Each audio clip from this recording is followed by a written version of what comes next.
Hello, nandiyan po ba kayo? Hallelujah. Tayo po manalangin mga kapatid at ipanalangin natin kung ano po yung mensahe ng ating Panginoon na marinig natin ang boses ng ating Panginoon sa umagang ito. Lord Jesus, once again, Panginoon, narito po kami sa iyong kalagitnaan, Panginoon. At kami po ay nananalangin, Panginoon, na patuloy kang manguna sa aming pagbubulay-bulay ngayong mga salita, maging sa mga anak mo na makikinig, Panginoon. Lord, langisan mo ang aming mga pandinig upang marinig namin, Panginoon, na mensahe mo, ang mga bagay na nais mo na marinig namin sa umagang ito, Lord Jesus. Punuin mo kami ng kaalaman, karunungan, at katalinuhan, Panginoon. Hallelujah. Yan po ang aming kailangan, Panginoon. Hallelujah, sa aming mga buhay. Patuloy ka, O Diyos. Hallelujah. Anoint your servant, O God, right now. I pray for your anointing, O God, and the rim of your words, O God, na muli gamitin mo si Sidlang ito, Panginoon, para sa iyong kapurihan. Wala kaming aangkinin, Panginoon, na kaluwalhatian, dahil ang lahat ng yan ay sa iyo lamang. Salamat po, Diyos. Hallelujah. Kumilos ka, Ama, na may kalayaan. Hallelujah. Thank you, Lord. In Jesus' name we ask all these things. And everybody say amen. Praise God. Hallelujah. Thank you, Lord. Hallelujah. So, tapikin mo yung katabi mo. Huwag kang maingay, kamo.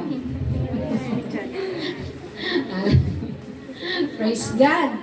Hallelujah. Bakit kaya ganun, ano? Walang church na walang maingay. Ha? Kahit saan ka mapuntang church, nagagalit ang preacher. Kasi mas malalakas pang kanilang boses kaysa sa mga nangangaral. Kaya ikupi yoy sa iyo. Ha?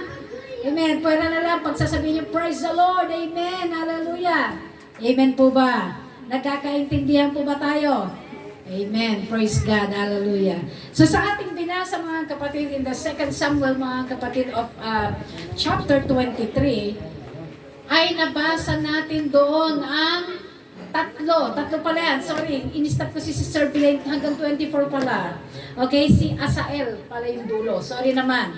Okay, may tatlo po na characters dito na binanggit ng Bible. Praise God. Isa po dito, mga kapatid, si Abisai, si Benaya, at si Asael. Sila pong tatlo, mga kapatid, ay mga tao na matatapang. Tanungin mo katabi, matapang ka ba? Matatapang ang tatlong ito, mga kapatid. Pero sa kanila pong tatlo, mayroon pong mas kakaiba ang kanyang talento. Hello? Ang isa na ito, mga kapatid, ay kakaiba dahil ito pong tao na ito ay nanghahabol. Hindi po siyang hinahabol. Nanghahabol ng leon. Normal people, mga kapatid, yung normal na tao hindi nanghahabol ng leon. Ang normal na tao tatakbo yan pag nakakita ng leon. Dahil alam mo na kapag nagutom ang leon, di ba naalala niyo si, anong pangalan nito? Si Daniel, hindi naman nilapa. Nandun yung mga leon. Pero, dahil si Daniel, mga kapatid, pakiharap nyo nga itong fan doon. Okay lang ako. So, ito pong si Daniel, mga kapatid, ay meron pong matinding pananampalataya sa Panginoon. Okay? So, ang mga bagay na ito, mga kapatid, ay mayroon pong tinatawag na mga tatlong itong tao na ito, they are fearless. Fearless. Ibig sabihin, walang takot na mga tao. Okay. Hallelujah. So, sa Biblia, hello, diyan pa ba kayo? Sa Biblia, mayroon pong 365 fear nots. 365, ilan ba ang kalendaryo natin? Ilan ang bilang niya? 365. So, ganun din, sa Bible, mga Bible scholars, mga kapatid, ni-research nila ang Bible. Imagine, nakwenta nila na ang fear nots pala ay inabot din ng 365. So, ibig sabihin, may sinasabi ang Panginoon, sa bawat araw, huwag kang matakot. Yan po yung mga kapatid. Every day, may pangako ang Diyos, fear not. Fear not. Praise God. It was being provided for us, mga kapatid, no matter what it may bring. Okay. So, fear activates Satan. Hello? Yun dong takot, mga kapatid, sino rito matatakutin? Ha? Sino rito mga ayun? Takot ka saan? Takot sa multo. Okay, mga takot sa multo, taas ang kamay. Ito na ang yung pagkakataon para maging ikaw ay matapang. Ha? So, kapag ikaw ay matatakutin, ang Biblia nang nagsasabi, makinig kayo, ito po importante. Ito po ay napaka-importante dahil pag ang isang tao ay matatakutin, sinabi ng Book of Revelation, wala kang parte sa kaharian ng Diyos. Kaya ang hinahanap ni Lord yung matatapang. Amen? Ha? Yung alam niya kung paano harapin ang demonyo. Ha? Fearless. Okay. So, but faith activates God. So, opposite sila mga kapatid. Kapag ikaw ay matatakutin ka sa, konti lang mga kapatid na mayroong bumagsak sa yero mo, ano yun? Ano yun? Yung konti lang na merong sumabog, di mo na alam. Konti lang na mayroong sumakit sa tiyan mo, natataranta ka na. Sumakit lang ang ulo mo ng matindi. Akala mo may cancer ka na. Akala mo meron na kung ano nang nangyari. Okay? So, ang takot mga kapatid, pag ikaw ay taong matatakutin, apektado ang iyong kalusugan. Mayroon pong namamatay talaga sa takot. Sino nitong takot magpabunot ng ipin? Taas ang kamay naman ang mga takot magpabunot ng ipin. Ha? Matatapang sila. Sige pa. Ha? Pag matatakutin ka, alam niyo ba yung blood pressure niyo tataas? Hello? Tumataas ang presyon kapag ikaw ay matatakutin. Lalo na mga kapatid, meron pong kaming kakilala na siya po ay isang, imagine, sundalo at tapang tao. Nung magpapabunot na mga kapatid, nag-high blood, patay.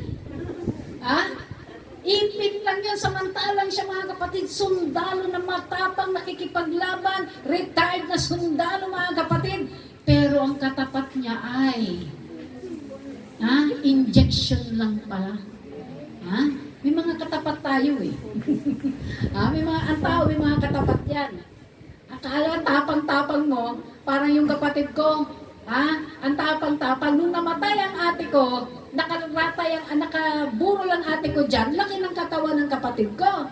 Tapos, matutulog kami dito, kami natulog sa loob. Ang sabi ng kapatid ko, ang laki ng katawan sabi ng kapatid ko, Che, pwede nung ka na sa dulo? Ay, grabe siya. Ang laki ng katawan. Bakit? Kakalabitin ka ba ng ate mo? Babaangon ba yan dyan? Yung bang mga ganon na may mga katapat pala. Praise God. Kaya kung ikaw ay merong takot, natatakot ka, matatakutin ka, alisin na natin yung takot. Ang isa lang dapat na ma-retain sa atin, yung pagkatakot sa ating Panginoon. Yan ang dapat na hindi mawawala sa atin. Amen. Praise God. 2 Timothy chapter 1 and verse 7, very popular po ito. God has not given us the spirit of fear, but of what? But of what? Power, and of love, and of a sound mind. So, yung pong tatlo na yan ang binigay sa atin ng ating Panginoon. Mayroon ka raw kapangyarihan. Hindi ka raw binigyan ng Diyos ng spirito ng pagkatakot. Hello? So, hallelujah. So, marami po mga kapatid na ni-research nila na mayroon palang 2,000 klase ng kinds of fear. Ano yung mga fear? Fear of heights. Ako, meron ako nun eh.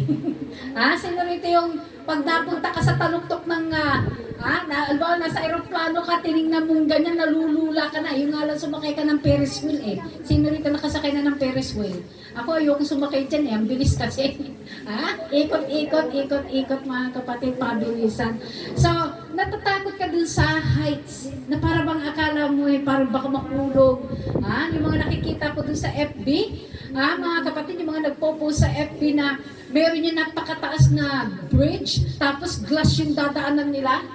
Magpo-cross sila doon mga kapatid. Doon sa glass na yun mga kapatid. At ang iba ay halos gumagapang sa takot nila. Sa takot nila mga kapatid ay talagang yung iba ay naiihina, Yung iba, umiiyak na. Meron yung bata, mga kapatid, mga ganyan, parang mga bulilit na ganyan. Takbo siya, nung nakita niya, takbo ulit siya pabalik doon sa kanyang nanay. So, ibig sabihin, kahit bata pa, nandun na yung nag-uumpisa yung tinatawag na fear of heights. Okay. Praise God. Hallelujah. Praise the Lord. So, si Adam and Eve, sila po ay nagkaroon din ng takot sa Panginoon. Nung panahon na sila po ay nagkasala sa ating Panginoon na nung kinain nila yung prutas, mga kapatid, na sinabi ng Diyos, huwag niyong kakainin because you will surely die. So, nung nakita nila, mga kapatid, yung resulta ng pagkakain nila niyan, automatic, mga kapatid, nalaman na nila na sila pala ay hubad. Okay? Ang sabi ng Panginoon, sino ang may sabi sa inyong kayo ay hubad? Ha? Imagine, nagtanong ang Diyos, sino may sabi? Ibig sabihin, mga kapatid, kagaya ng mga previous na sinabi ko, na ang tao, hindi pala dapat nakadamit, Nanay Lita. Hindi pala talaga tayo dapat, hindi pala disenyo na tayo ay nakadamit. Bakit tayo ngayon nagdadamit? Bakit tinatago natin yung dapat itago, mga kapatid? Ha? Hallelujah. So ngayon, dahil nalaman na nila Eva at Adan na sila ay hubad, sila ay kumuha ng kanilang isusuot. Okay. Hallelujah. So, sin produces fear. Kapag ikaw ay meron ka nagagawa, na-displease mo ang Diyos, nagkakaroon ka ngayon ng bagay na tinatawag na fear. Praise God. Hallelujah. So, kagaya ng binanggit ko kanina, there is 2,000 kinds of fear. Sa mga babies, mga kapatid, mayroon din silang tinatawag na fear of falling and fear of noises. Kaya ang bata, pag maingay tayo, nagigising sila, napipitlag. Ano yung sa Pangasinan niya napipitlag? Nabibigla. Ha? Nagulat. Pangasinan na yan. Ha? Tot. Ayan, pasaya na yan. Okay. So, bigla sila napipitlag, mga kapatid. Sa Tagalog yan, mga kapatid. Hallelujah. So, yung palang mga fear na yan, yung fear of heights, dito may mga takot sa ipis, takot sa daga, takot sa mga bubuyog, sa mga insekto. Sino rito takot sa ipis? Ako naman, hindi naman ako talaga totally takot. Hindi ko lang gusto niyo bang kapitan kayo ng tuko? Ayaw ko! Yung tuko gagapag sa inyo, sa ulo niyo pinagsakan kayo. Siyempre ayaw mo, kahit nga yung ahas makakita ka ng ahas, uy, ang ganda, ang cute naman ng ahas, alaga na dagdagutin mo. Siyempre natatakbo ka talaga kasi alam mo, pwede siyang mag-produce ng ikamamatay ng tao. Okay, but then mga kapatid, yung mga sinasabing you need to pwedeng i-unlearn, pwedeng mawala yung takot. Aalisin yung takot. So kung nakita mo yung ahas, anong gagawin mo? Patayin mo. Mayroon akong pamangkin na wala siyang katakot-takot, mga kapatid. Mayroon tinatawag na parang yan mga sister ko, mainit pala. Meron pa, tawag dito, yung pamangkin ko, na umattend sila ng isang birthday party, mga kapatid, granding birthday party. At ang pamangkin ko, nakita niya yung ahas na dilaw na malaki, yung parang alakubra ba ang dating, malaki. Tumakbo yung pamangkin ko, pumunta dun sa stage. At gusto niya na yung ahas pupunta dun sa leeg niya. Yung gusto niya parang si Suma, mga kapatid. Nagulat yung nanay, dahil yung anak walang katakot-takot na gusto niya na yung ahas na ito, mahawakan niya. Pero yung ahas, hindi naman siya harmful. Harmless yung ahas. So, makikita mo agad yung tapang. Okay? So, bata pa lang, makikita mo na sila. Yung may mga bata, mga kapatid, na hinahawakan nila yung mga butiki, yung mga, yung mga daga. Hindi sila natatakot. Pero, ang hindi ko ma-imagine, may mga tao takot sa ipis. Parang ako lang din siguro. Ayaw ko ng daga, meron mga ganyan. Ayaw mo lang, pero hindi ka takot, kaya mo silang patayin, kaya lang ayaw mo na dadaan sa kung saan, na dinaanan ka sa katawan. Mga kapatid, praise God, hallelujah. So, fear will paralyze you. Pwede tayong i-paralyze ng ating mga takot, mga kapatid. Pwede tayong Kagaya na sinabi ko kanina, na yung sa sobrang takot nitong sundalong ito, namatay siya. Mga kapatid. Hallelujah. So, no, hopefully mga kapatid, walang ganyan sa atin. Praise God. So, you know, you will never achieve anything because of fear. Wala tayong ma-achieve. O hindi tayo makakausap mga kapatid kung ang takot ay nasa atin mga kapatid. God has not given us the spirit of fear. Praise God. Hallelujah. Bawat isa sa atin mga kapatid, meron talaga tayo niyan. Pero the number one is you have to quote the verse of 1 Timothy or 2 Timothy mga kapatid. I-quote natin yan. That God has given us the spirit of God has not given us the spirit of fear, but of power and love and of a sound mind. So, dito mga kapatid, ay naalala ko na ito pong si Binaya, itong taong ito mga kapatid, he is a lion chaser. Pag sinabing lion chaser mga kapatid, ito ay hindi madaling gawin. But, itong si Binaya mga kapatid, malakas ang kanyang loob na patayin ang leon na ito. For a reason mga kapatid, meron siyang reason, pero hindi rin niya akalain na magkakaroon ng tinatawag na parang job order, yung parang ang tawag dito, yung pang hiring sa kingdom ni David. So, kinuha yung kanilang mga tinatawag na resume. Okay. Kinuha yung kanilang mga resume at nakita nila doon yung una, si Abisai, si ano yun yung mga pangalan, si Binaya, at saka si what's the name of the si Asael, si Binaya, at saka si Abisai. Okay, tatlo sila mga kapatid. Pero nung dumating na sa part ni Binaya mga kapatid, kakaiba yung kanyang resume. Dahil siya po ay pumapatay ng leon. Okay? Yung dalawa, ang kanilang mga, naman, nakikipaglaban sila, nakikipagdigma, pero kakaiba si Binaya. Anong nangyari mga kapatid? Si Binaya ay na-promote. Ano ang kanyang trabaho? Bodyguard ni David.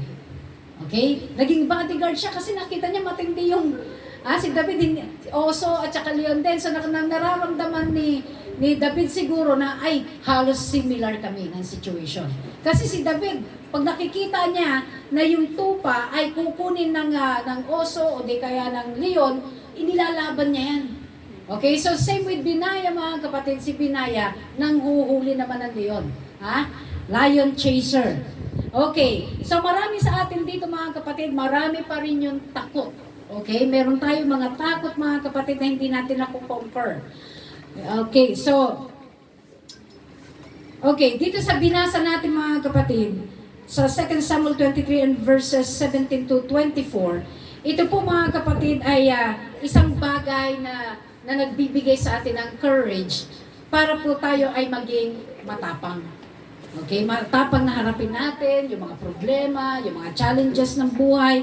Kailangan alam po natin mga kapatid na ito po ay harapin. Kasi the scariest moment na mayroon ka, ito pala mga kapatid, yung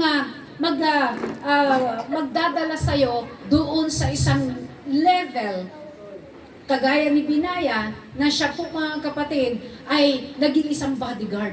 Minsan, sa buhay natin, dinadaanan pala natin yung mga ganyang klase, and when you conquer it, napagtagumpayan mo, mayroon kang kalalabasan.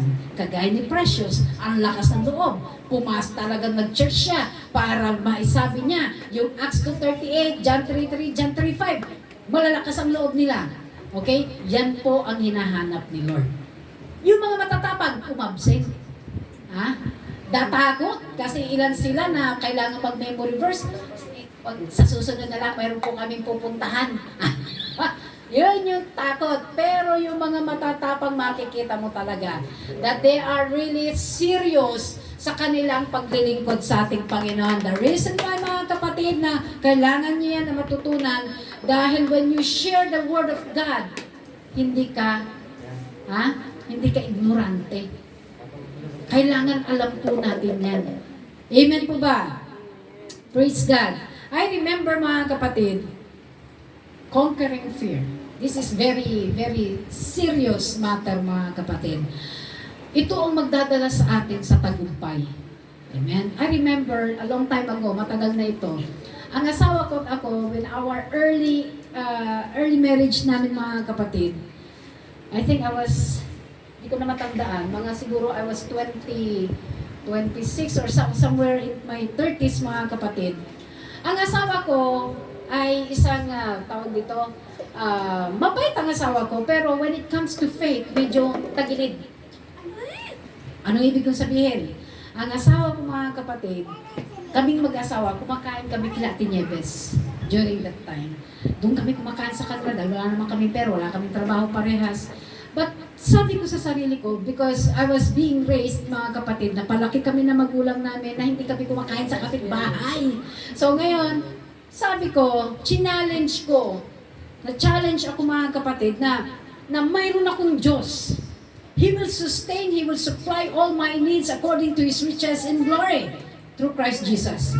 Sabi ko sa asawa ko, sabi mo mayroong Diyos. Hindi yung Diyos ang magsusupply sa atin. Di sabi niya sa akin, mayabang ka na. Yan. Hindi yung yabang, mayroon akong Diyos na kaya kong ipagyabang. Kinuusap ko yung hipag ko, sabi ko, ate, pasensya ka na, gusto ko doon na lang kami doon sa bahay namin kakain. Bahala na si Lord kung anong ibibigay niya sa atin. Sabi ng hipag ko, okay, sige, kasi during that time, meron nag-harvest sila mga kapatid ng tinatawag na palay. Sabi niya, sige, bigyan kita ng isang pita na bigas. Kasi syempre, tapos, sagot ng hipag ko yung bigas. At yung pastor namin dati, dahil kami po ay kumukuha ng Sunday school offering during that time.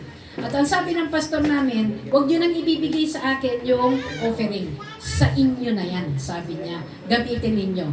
So, nakita ko mga kapatid na manlapod sa man. Mula noon mga kapatid, na nilaban ko yung pananampalataya. Hello, nandiyan pa ba kayo? Ilaban nyo yung pananampalataya, alam ng Diyos. Hallelujah. Kung ikaw ay nagle-level up, kung alam mong ilaban. Ang sabi ko, but my God shall supply all my needs. Alam niyo mga kapatid, magmula noon hanggang sa mga oras na ito. Praise God. The Lord keep on sustaining the needs of His people. Kaya huwag kang matakot, may Diyos ka. Sabihin mo sa katabi mo, may Diyos tayo. Huwag kang matakot. So I conquered that fear mga kapatid. Na-conquer ko yung fear na yon na baka mamaya pag hindi na kami kumain doon, magugutom kami, etc. Alam nyo, doon pala ang Diyos mag-uumpisang buksan ang mga doors of opportunity. Hello? Ang Diyos mag-uumpisa na siyang, kasi when you still have that kind of fear sa puso mo, ang Diyos hindi siya makagalaw. Hindi siya, dahil you're still not renewing of your mind. Hindi nare-renew yung utak mo. Hindi mo kino-coach yung mga verses na dapat na kailangan mo. Hello? Hello? So, kailangan matapang tayo na harapin yung mga bagay na nais ng Diyos na harapin natin at tutulungan ka ng Panginoon. Amen. Siya ang bahala sa atin. Hindi ka iiwanan, hindi ka ipapahiya ng Diyos. Basta alam mo ang salita ng Panginoon, alam mo na manalangin, gamitin mo ang tuhod mo, tutulungan ka ng Panginoon. Amen. Praise God. Hallelujah. Maraming mga bagay na aking mga naranasan mga kapatid. But, sabi nga, feel the fear and do it anyway. Sige lang. Ramdam mo, takot ka, ninenervyos ka. Alam niyo, sa Bible mga kapatid, mayroon pong mga lepros o mga ketongin. I can't remember how many are they, parang 4 sila. At ang mga taong ito mga kapatid, itong mga lepros na to, itong mga ketongin na to, gutom na sila. Pero, pagpupuntahan nila yung camp o yung campsite mga kapatid, nandun yung mga sundalo, nandun yung mga, if I'm not mistaken, that was Philistines.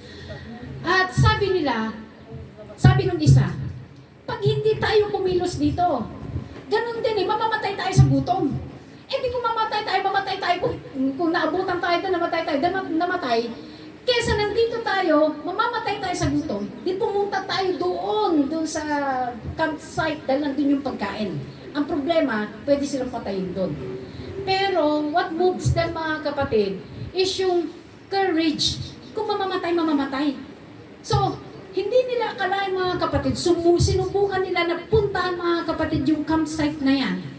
At walang tao, umalis yung mga Philistines mga kapatid. At nakakain sila.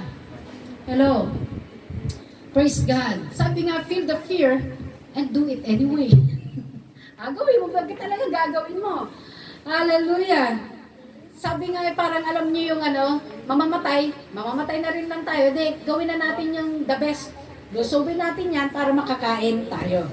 So, yun mga kapatid. Hallelujah. So, Benaiah allowed that fear in that situation. He won't be the captain of hosts of the Israel. Si Benaiah mga kapatid, kung hindi niya yung napagtagumpayan, hindi siya magiging captain. Hindi siya magiging bodyguard. Okay? So, may mga fear tayo. Natatakot tayo, baka tayo pagsabihan, tingnan mo yung mga itsura niya, mukha na sila mga losyang, tingnan yung mga itsura niya. Yung mga physical natin, yung mga panlabas natin, basta nasa maayos tayo mga kapatid. We are doing the will of God, we are wearing the holy, sabi ng Panginoon, be ye holy, for I am holy. Banalan Diyos, kaya magpakabanal tayo. Amen. Tinuturuan tayo ng ating Panginoon na matuto kung paano tayo manamit. Hello? Hallelujah. So, sa atin po mga kapatid, tinawag po tayo ng ating Panginoon. We are being tinatawag na set apart. Okay? We are being set apart. Ibig sabihin, hiniwalay ka na ng Panginoon. From darkness into His marvelous light. Okay, so magkakaroon ngayon ng distinction. Magkakaroon ng pagkakaiba na ngayon. Ay, bakit ito? Hindi nyo ba naalala yung kwento ko sa inyo? Yung nakikita nila ako sa loob ng dormitory na nagtrabaho ako sa Taiwan mga kapatid. Sa dormitory, ako lang lagi ang nakapalda. Wala akong pakialam kung ano sabihin nila. Alam ko yung ginagawa ko, ito ay para sa Panginoon. So alam niyo mga kapatid, napakarami mga pangyayari. Yung fear na nasa akin of rejection, nawala yon. Bakit? Ano yung pinapalit ng Diyos sa akin? Yun yung tinatawag na yung sinasabi ng 2 Timothy chapter 1 verse 7, that God has not given you the spirit of fear, but of love and of power of a sound mind. So, sa aking mentality, wala akong pakialam kahit anong sabihin nila. Basta ako, sumusunod ako sa kalooban ng Diyos. So, anong nangyari mga kapatid? Kasusunod ko, when you are obedient to God mga kapatid, mayroon kang lugar sa Panginoon. May paggagamitan ang Diyos sa'yo. You have to conquer your fear. Bakit mga kapatid? Kung hindi ako nagpatuloy sa ginagawa ko mga kapatid na doing what is the right. And I remember dun sa FB post ko mga kapatid, mayroon akong pinost doon na yung sin nagiging normal na lang. At yung righteousness nagiging weird. And one of the example ko rito mga kapatid, ngayon nino-normalize na lang na nagsasama ang isang babae at lalaki mga kapatid, kahit hindi kasal, basta nagsama sila, nagkaroon na sila ng anak. But during the Old Testament mga kapatid, hindi po yan sa mga ninuno natin, bawal na bawal yan, pero ngayon normal na lang. Ha? Normal na lang yan, nagkita sila, sa Facebook mga kapatid, hanggang naging sila na, hanggang sa nagkaroon na sila ng anak, hanggang ngayon, hindi pa rin sila kasal. Walang basbas ng Panginoon. Hello? Kaya sa atin po mga kapatid, apostolic doctrine mga kapatid is very important. Why? Kasi ito po yung tayo. Magkaroon tayo ng tinatawag na distinction. Hello? Na kahit sabihin nila, uy, kakaiba yun. Ha? Okay lang. Basta alam mo, para sa Panginoon yung ginagawa mo. Amen po ba? Hello? Ay, tahimik na sila. Hallelujah. So napakahirap mga kapatid, ang buhay ng isang mangangaral, hindi po madali. Kasi pag nangaral ka, akala mo, ang tawag dito, yung bang, nagkakaroon ako ng yung bang, bakit naman yan? Masyado naman sila dyan. Marami palang bawal dyan. Hindi naman in a sense na bawal mga kapatid, but we are being taught, tinuruan tayo mga kapatid, to be modest in apparel. Hello? To be modest. Ano yung ibig sabihin ng modest? Huwag niyo ipapakita yung mga susunod. Yung mga dibdib niyo, alam kong mapuputi yan. Alam kong talagang magagandang ano yan mga kapatid. Huwag niyo ipapakita yan kasi alam niyo, ang isang, sabi nga, meron ako nabasa, na ang mga ginto, tinatago yan. Hello? Ang mga diamond, ang mga precious jewels, tinatago yan. Hello? Pero, yan po ay precious sa atin. Yung mga meron sa atin, precious yan mga kapatid. Huwag nating ilantad. Huwag nating ibenta kung sino-sino na lang, mga kapatid, ang kumukuha. Ha? Hallelujah. So, sa atin po mga kapatid, magpatuloy po tayo kung ano yung sinasabi ng Biblia. Kung ano yung sinasabi na proper na dapat nating gagawin. Amen? Kasi, nilagay yan ng Panginoon para hindi tayo mapahamak. Hello, syempre kung lagi kang, wow, legs, ang ganda ng legs. Hindi mo alam, kapitbahay mo pala, rapist. Binigyan mo siya ngayon ng daan para rapin ka. Hello, tapos, mayroon yung mayroon yung magkapatid, mayroon silang pupuntahan. At ang kapatid, ang short, grabe. Ang sabi ng kapatid, huwag ka nang sumakay sa likod ng, huwag kang sasakay sa akin, sabi ng kuya. Bakit naman? Dad, mapapaaway ako sa'yo, sabi niya. Ibig sabihin nun, syempre kung pinagtripan yung kapatid niya, alangan na yung kapatid, yung titian at magiging silent lang. Makikipag-away yan. So, ayusin natin mga kapatid. Huwag natin isipin na yung maganda is yung maganda yung nilalabas na lahat, mga kapatid. Hindi. Mayroong maganda sa nakatago. Mayroong maganda sa tama ang pananamit. Hello? Hello po ba? So, pag ginagawa natin yan, minsan kasi sa totoo lang noon, ng mga panahon ng mga ninuno natin, ang mga damit nila mga kapatid hanggang sakong hindi makita mga kapatid yung walang makita, hindi makita yung mga legs, tapos ang mga damit nila talaga, mga 3/4 talagang walang makikita. Kita niyo yung mga damit ng mga Koreana noong unang panahon, yung mga sinilito mga mahilig ng K-pop, mga Korean drama. Nakita niyo yung mga damit nila, may linis. Ang mga Japanese, paano sila manamit? Ganun din, ang ganda ng mga kimono nila. Pero nung dumating na ang mga 1940s, 1950s, sa Philippine Airlines, mga kapatid, ang mga damit na mga flight stewardess sa Philippine Airlines ay umaabot ang kanilang palda hanggang dito. Lagpas, mga kapatid. Ngayon, makita mo, na nasa aeroplano ako mga kapatid, makita mo, mga talaga nila. Kita na lahat. So, may mga pagbabago. Hello, grabe naman kayo. Hindi nyo ba alam? Gen Z ako. Ay, sa'yo na lahat. Hindi ibig sabihin mga kapatid, na tayo po ay ibang henerasyon na, kailangan baguhin na rin natin yung sinasabi ng Biblia. Hello? Sabi nga, mayroon tinatawag na dating daan. Maingay kayo yung mga nasa likod kaya. Yung mga nasa kusina bumaba na. Mas malakas pa yung boses ninyo kaysa sa akin. Hallelujah. Yung kung hindi nyo kailangan mga kapatid na nandiyan kayo lahat sa likod, dito kayo sa harap. Hallelujah. Praise the Lord. Palakpakan muna natin ang ating Panginoon. Praise the Lord. Praise the Lord. Hallelujah. So those are the things mga kapatid that we need to conquer fear.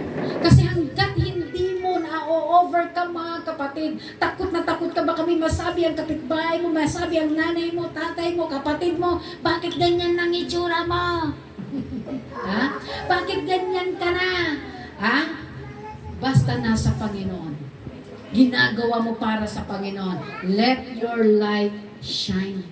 Kasi mayroon na po tayong tinatawag na distinction. Hello? Kakaiba ka. Ha? Magiging kakaiba ka. Kahit nasabihin mo mga kapatid na ikaw ay ihalo sa mga unbelievers, ikaw ay magkikinang ka mga kapatid. Hello? Hallelujah. So, praise God. Hallelujah. Hallelujah. Maraming mga tao mga kapatid, they want a lion-free life. They don't want any problem, but God would never give you a finished miracle, but He will give you opportunity. Okay? So, wala ni isa mga kapatid, when you are a believer mga kapatid, baptized in Jesus' name, nag-uumpisa na yung journey mo. Mag-uumpisa ka na ikaw ay tatabasan, ikaw ay puputulan, mayroong aalisin sa'yo at masakit mo yun. Tama? Masakit natin mga kapatid, pero gusto ng Diyos tayo ay maging fruitful. Amen. Gusto mo maging magamit sa gawain ng Panginoon, dapat mayroong tinatabas na sa'yo. Ano yung tinatabas? Kung dati mura ka ng mura, nagmumura ka, kung saan-saan, nagsalita ka ng konti, mura na naman, yun yung tatabasin. Hello?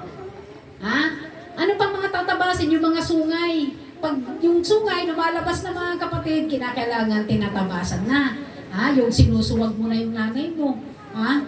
Nakakalungkot yan mga kapatid. Nung kung kailan ikaw ay malaki na, meron ka nang nakapagtapos ka na, meron ka nang, kumbaga may trabaho ka na, nung humihingi na yung magulang mo, hindi mo man lang mapansin o mapansin mo man, hindi mo maibigay yung proper talaga. Nakakalungkot. Meron ako mga naririnig na mga ganyan, na ang mga anak, nung nakapagtapos na ng pag-aaral, humihingi yung magulang, napakasakit, yung bang pagkaitan mo, yung magulang mo. Okay? Pero nung ikaw naging believer ka na, minsan kahit believers, nagagawa pa rin. Pero mga kapatid, praise God, ulitin ko na, naalala ko lang si Tatay Tony, naging mabait na ama sa kanyang mga anak, na talagang he sacrificed mga kapatid for so many years sa abroad. Siguro mga 2 decades siya, 2 dekada sa abroad. At napagtapos ng mga anak, nakatapos na sila.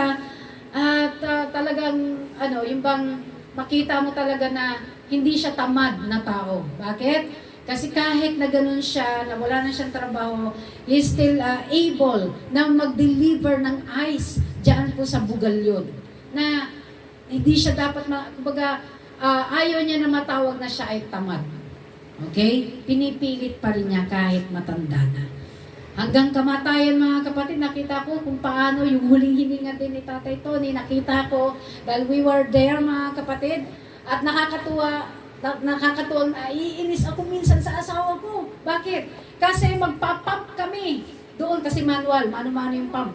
At alam niyo mga kapatid, tinatawag ko yung asawa ko, "Alika rito, pagod na ako." Ganto, ay, ang takot tumanayin, makanunan na yung mga pinapump. Pero mga kapatid, hallelujah. Nakita ko doon mga kapatid na yung huling hininga. Kaya, mga kapatid, habang humihinga kayo, ipagamit niyo talaga sa Panginoon. Kasi, itong taong ito mga kapatid, ay nakita ko yung paghinga niya, ganyan na, hinahabol niya yung hininga niya.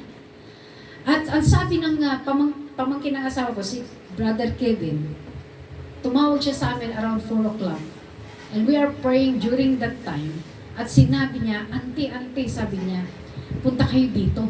Bakit? Sabi ko, kasi Papa nasa ospital dito sa community. Bakit ano nangyari? Hindi siya makahinga. Hindi ako makapag-desisyon dahil tutubuhan. Okay, sabi ko, sige, pupunta kami agad-agad dyan.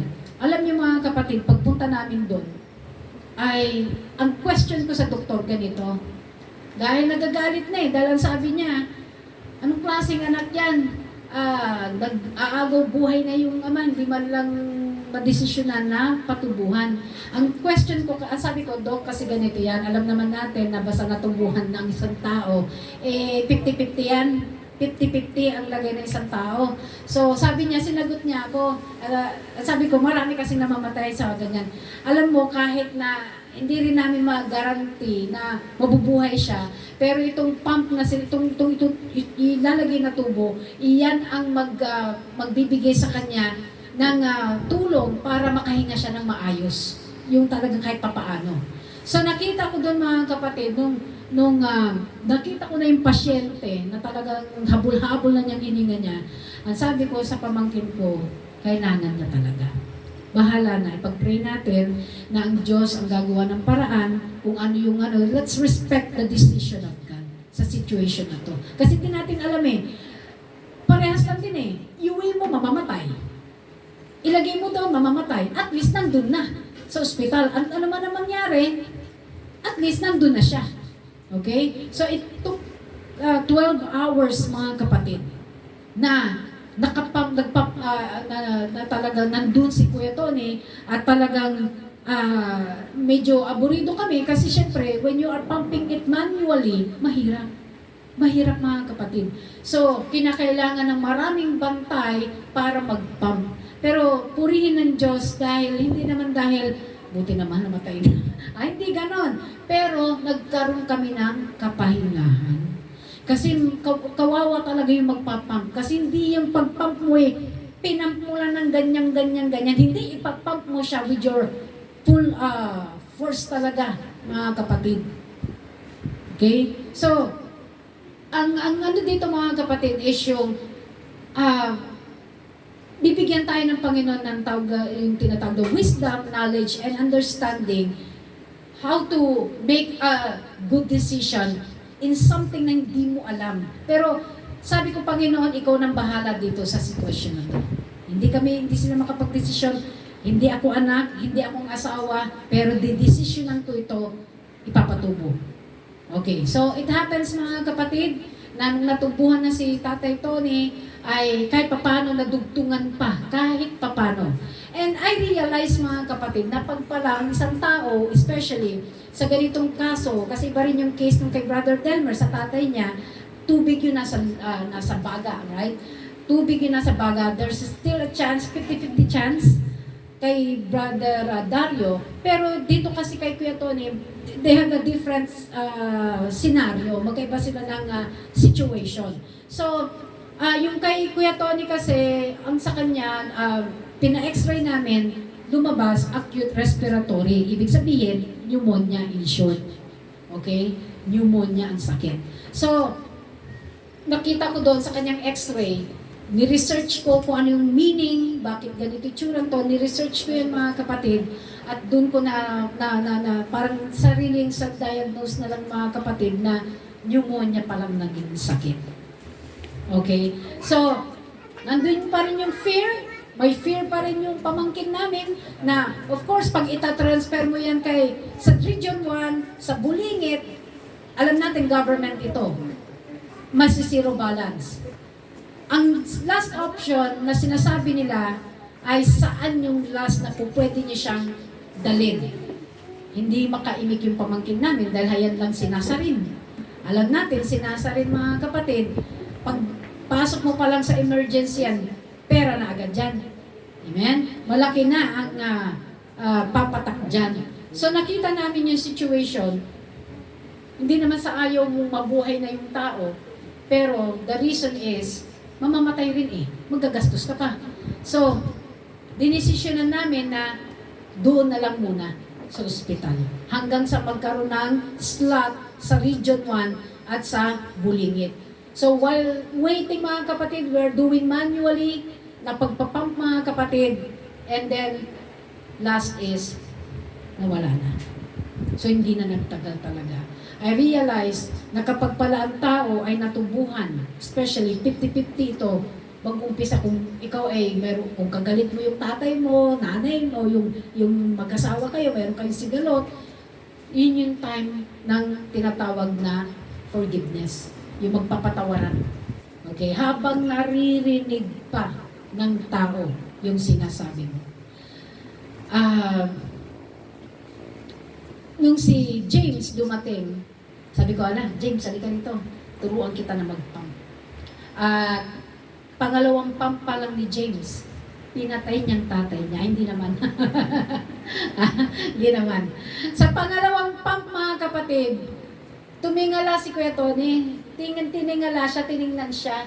At ang sabi ko dito kay Kuya Tony, nakikilala niyo pa ba yan? Kung ganon. Akala ko okay pa siya. Pagtingin niyan ganyan kay James, gumanya na siya, pumikit na. At yung habol-habol niyang hininga, biglang nag-subside na wala. Tumakbo ako sa nurse station at sinabi ko na pakitingin nyo nga kasi parang naiba na yung hininga. Kako, pagdating nila mga kapatid, nagkagulo yung mga nurses, nandun sila lahat, doktor, etc. At nire-revive mga kapatid yung pasyente. At doon ko nakita kahit paano very thin yung kanyang breathing mga kapatid, yung paghinga niya. At hindi ko, yung isang anak nila nasa biyahe, nasaan na kayo, kako?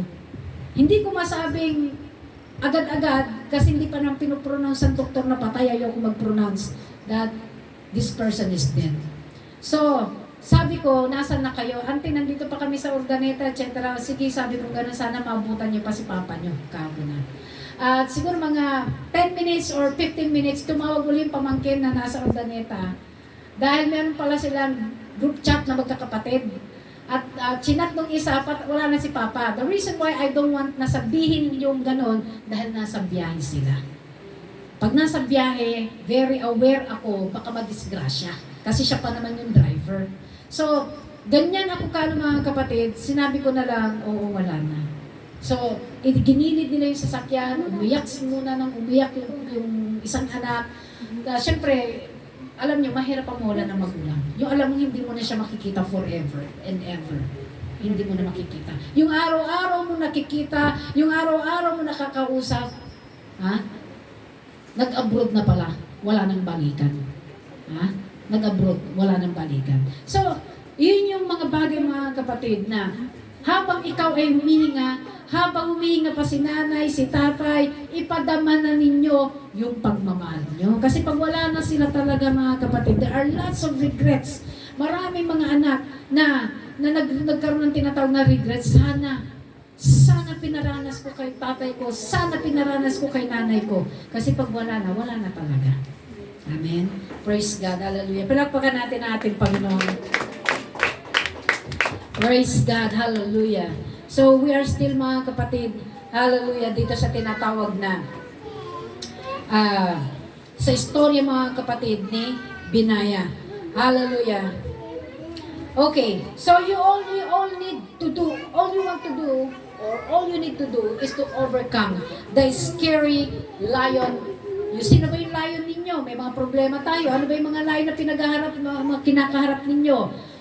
Finances, sa kalusugan ninyo, mayroon kayong karamdaman, yan ang mga scary lions ninyo. Amen. So, praise God. Sabi niya rito, He will give you opportunity. There's lion in the pit, but you've got to fight on snowy day. Kasi si Binaya mga kapatid, hello? Okay. Doon muna kayo, mga bata. Okay, snowy day, ibig sabihin mga kapatid, si Binaya ay nangahabol ng leon during snowy day. Yung snow, nagyeyelo, panahon ng winter mga kapatid. Hallelujah. So, hindi madali mga kapatid dahil ito pong lion na ito, okay, itong lion na ito mga kapatid, kakaiba yung kanyang ipin. At ito po ay kaya niyang durugin ang bungo ng isang tao. Okay? At ang kanyang dila mga kapatid, pag ikaw ay nadilaan ng isang leon sa umpisa mga kapatid, ay parang alam niyo yung pang-ahit, yung maan talaga siya. Ang tawag dito yung magaspang. Pero sa pangalawang dalik ka niya, no? Nadilaan ka niya, sa pangalawang pagkakataon mga kapatid na ikaw ay madilaan ng isang leon, ay para kang nadapa na nagasgasan. Okay? So, nakukuha po ba natin? Praise God, hallelujah. So, ang leon din na ito mga kapatid, they have 20/20 vision. Ibig sabihin, ang kanyang mga mata, ang mata ng leon ay malinaw. Okay? Sa atin, mga tao ngayon, mga kapatid, di ba? When you are in 40s, sino rito nakaranas na ang mata ay lumalabo na? Ako naranasan ko 39. At least 39 ko, mga kapatid. Yung mata ko lumabo na.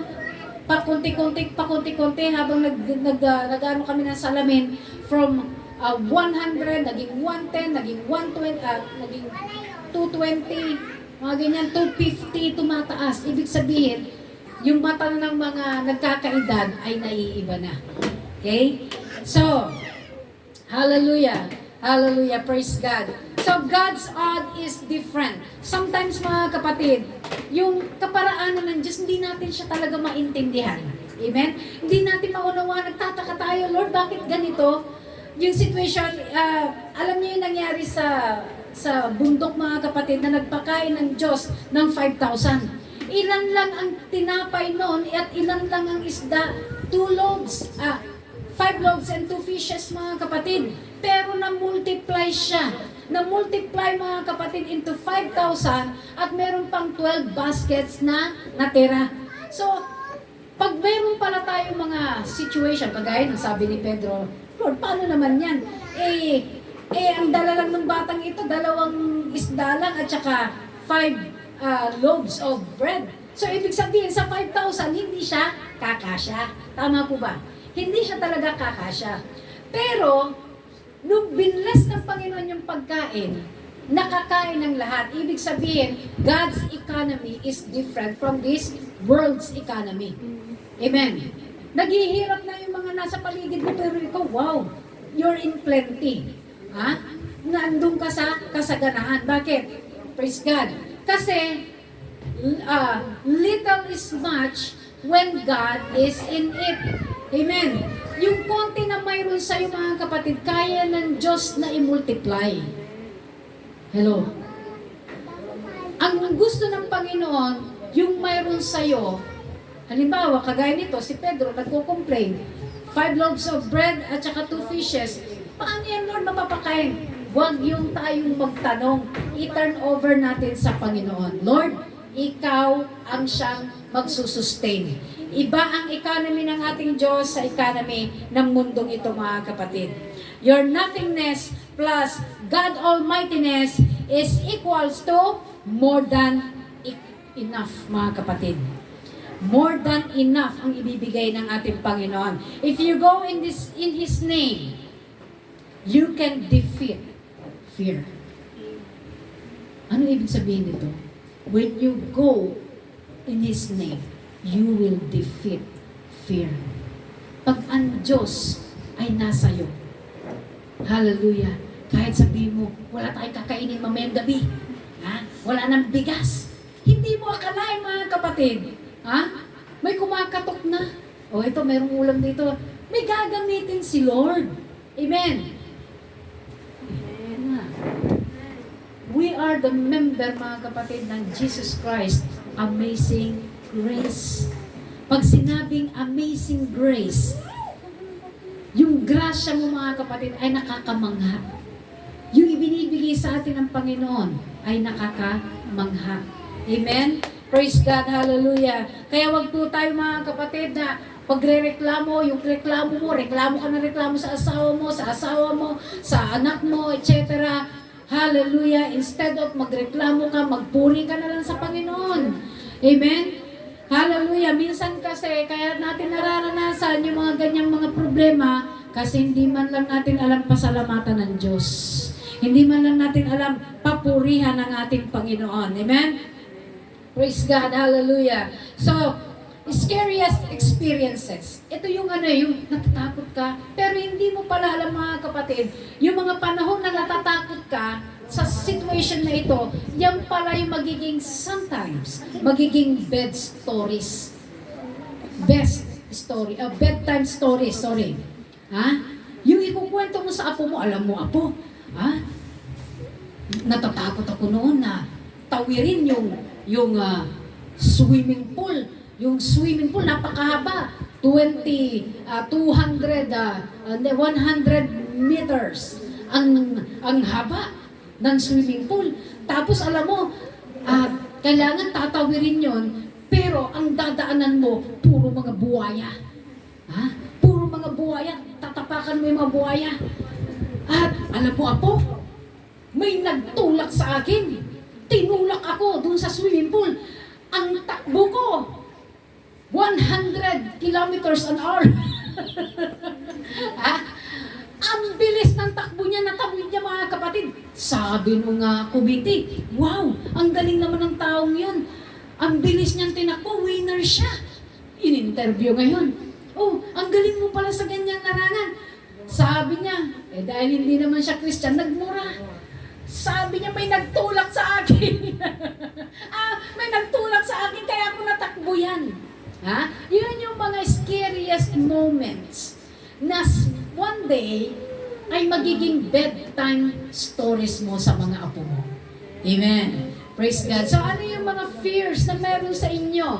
Ako marami akong dinaanan mga ganyan mga kapatid at na-share ko dito sa likod ng pulpito. At God is good. Kasi once na na-conquer mo, ibang another level of faith na naman, mga kapatid. Akala niyo, stop na, thank you Lord, nakaraos ako. Minsan sasabihin mo sa Lord, Lord, pwedeng time out muna sa pagsubok. Break muna Lord. Kasi minsan mga kapatid, yung bang pagsubok, natapos mo, nakaginawa ka, another na naman. Mga kapatid, pero yung pala, ginagamit pala ng Diyos yun. Hindi ka dapat na nananatili sa ganoong level lang. Kaya kailangan mag-upgrade ka sa pananampalataya. Hindi po pwedeng level 1 ka lang lagi. Amen? Kaya nga tayo lagi nag-church mga kapatid para maturuan tayo kung paano dapat nating gawin. Bigyan tayo ni Lord ng wisdom, knowledge, and understanding. Nagpapakatibay tayo dito mga kapatid. Hallelujah! At marami mga kapatiran, mga kapatid, na nung bagyong Uwan, meron yung iba, sabi nila, sabi nung iba, hindi mo na po ako magsiservice. Hindi mo na po ako magsiservice kasi dumating na yung bagyo. Dumating na raw yung bagyo. Ang sabi ko, ang bagyo, mamayang gabi pa darating. Hindi sa mga oras mga kapatid.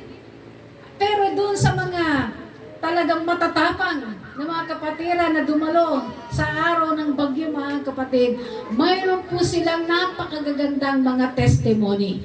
Amen? Kaya, hallelujah, sige lang ng sige mga kapatid, hanggat hindi ka madidisgrasya sa pagdalo mo sa church. Alam niyo kung sino lang ang exempted. Hello? Isasabihin ko na, para alam na ninyo, sino ang exempted lang na hindi dadalo? Yung po yung mga may sakit na malalana. Kung nakakalakad ka pa, kaya mo pa, mag-church ka. Sino pa mga kapatid? Ito yung mga na-bedridden na. Pwede sila po ay tinatawag na mag-online. Okay? Hallelujah. Sila po yung mga exempted. Praise God. Kaya mga kapatid sa atin, pag nakikita ng Panginoon na ikaw ay tinatawag na mayroon kang courage, palaban ka mga kapatid, especially sa larangan mga kapatid na inilalaban mo ang katotohanan, may ipapagawa ang Diyos sa'yo. Kasi hindi mo masasabi, you cannot say it, na hindi mo naman naranasan Amen? Hindi mo may papatotoo ang sambag, hindi ka pwede magsinungaling sa likod ng pulpito sa mga bagay, mga kapatid, na gagawin ng Diyos sa'yo. Let's say, halimbawa, hallelujah, naikwento ko na nito sa inyo na pinagtatawanan ako, yung mga ka-roommates ko, etc. Narinig niyo na lahat yan mga kapatid. At ang masasabi ko lang, God is good. Bakit? Ipopromote ka ng Diyos. May promotion sa Panginoon na hindi natin nakikita. Pero kailangan muna, you have to go through the lion, tawag dito sa mga lions na dadaanan mo. Amen? Praise God. Pwede po bang itong mga batang to, dalhin niyo po doon sa kabilang bahay. Doon po sila mag-drawing. Hallelujah. Palakpakan muna natin ating Panginoon. I'm almost done, mga kapatid. Praise God. Sabi niya, it takes courage to get God-sized dream. Ha? It takes courage to get God-sized dream. Praise God. Totoo po yan, mga kapatid. Hindi makakagalaw talaga ang Panginoon kung mayroon ka pang fear. Yun nga yung sinasabi ko na yan ang magpapahinto sa'yo sa mga dreams mo, mga kapatid. Pero if you have that courage, mga kapatid, to do it anyway, may promotion ang Panginoon. At naranasan ko na yan. Ilang beses na rin. Purihin ang Panginoon.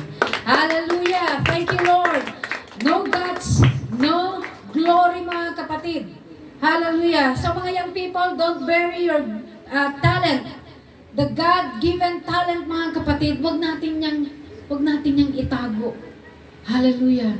Wag natin itago. Especially sa ating mga new converts, mga kapatid.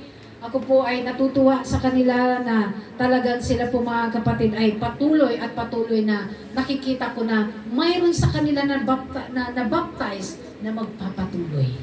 Ha?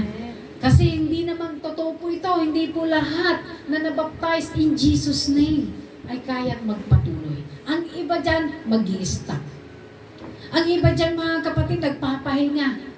Pag nandun na sila sa mga matinding mga problema, mga kapatid, doon nila maaalala si Jesus Christ. Well and good, dahil naalala pa nila si Lord na balikan. Amen? How about doon sa mga tao, mga kapatid, na iniwan na si Lord hanggang namatay na sila, kawawa sila, mga kapatid.